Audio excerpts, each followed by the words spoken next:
Gómìnà àná ní ìpínlẹ̀ Èkó ọ̀gbẹ́ni Akínwùmí Àǹbọ̀dé ó tún ti ń gbáradì báyìí o láti di gómìnà ìpínlẹ̀ Èkó, tó sì jẹ́ pé Àǹbọ̀dé ó ti sọ̀rọ̀ ní ìlú Badagry ní ìpínlẹ̀ Èkó nínú ọ̀sẹ̀ tá a wà yìí lórí ètò ìdìbò tó ń bọ̀ nínú oṣù kejì ọdún tó ń bọ̀ yìí, ìyún ìdìbò gómìnà ìpínlẹ̀ Èkó tí yóò wáyé lógúnjọ́ oṣù kejì ọdún tó ń bọ̀, the 20th of February 2027, tí Àǹbọ̀dé sì ti jẹ́ kó di mọ̀ wípé òun ti gbé ara òun sílẹ̀ fún àwọn ọmọ ìpínlẹ̀ Èkó fún ìtẹ̀síwájú ìjọba rere àti àwọn nǹkan mèremère. Ẹ rántí wípé ọdún 2015 ó ní Akínwùmí Àǹbọ̀dé ló di gómìnà ìpínlẹ̀ Èkó lẹ́yìn tí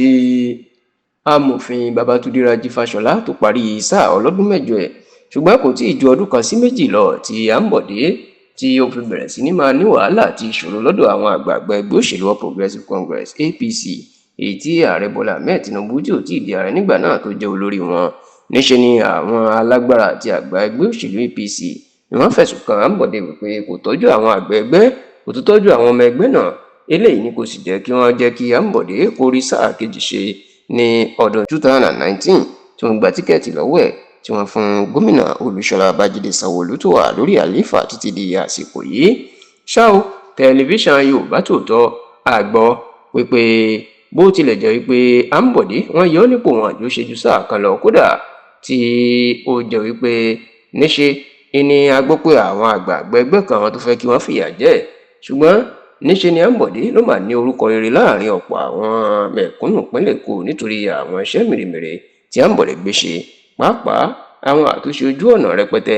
àti àwọn oríṣiríṣi afárá eyín bíríìjì tí Àǹbọ̀dé tó ṣe káàkiri ìpínlẹ̀ Èkó. Àǹbọ̀dé ṣiṣẹ́ débi pé ààrẹ Bọ́lá Ahmed Tinubu tó jẹ́ adarí ẹgbẹ́ òṣèlú APC nígbà náà, ìta gbangba ló ti kéde wípé Àǹbọ̀dé ó ṣe dáadáa púpọ̀, ó ṣe tó yẹ kí èèyàn ṣe nínú ìjọba, ṣùgbọ́n nítorí pé kò tọ́jú àwọn àgbà ẹgbẹ́ ìní kò ṣe jẹ́ kí àwọn jẹ́ kó ṣe sáà kejì. Látìgbà náà ní ọ̀pọ̀ àwọn mẹ̀kúnnù náà ti fẹ́ràn Àǹbọ̀dé tó sì máa ń sọ pé